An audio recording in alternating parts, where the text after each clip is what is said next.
The Battle of the Trident may have been an important victory for the usurper, but it was the treachery and barbarism of Tywin Lannister that sealed the fate of the Targaryen dynasty. My father, King Aerys, had ever been a friend to the Lions of the Rock. Aerys graciously brought Tywin to court, making him the youngest hand of the king in history. He gave him power. He gave him respect.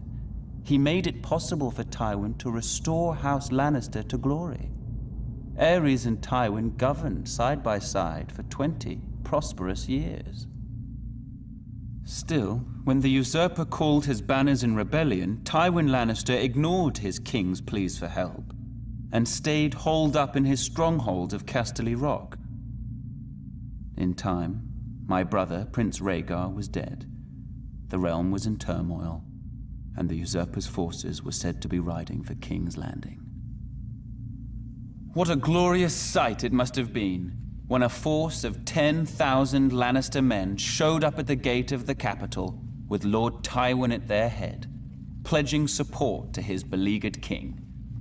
Aerys opened the gates for his old friend. Instead, Lannister and his men proceeded to plunder and destroy the city that he had called home for decades. As the capital was ravaged and its people terrorized, Jaime Lannister, son of Lord Tywin, proved every bit as treacherous.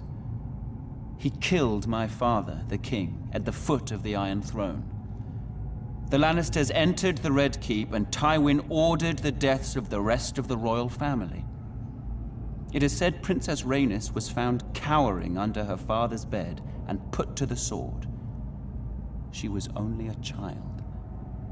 As for Rhaegar's widow, Elia, she was forced to watch as Lannister thugs dashed her baby son's head against a wall before being raped and murdered herself. As I was the heir to my father's throne, I had been spirited away to Dragonstone with my mother, Queen Rhaela, who was with child.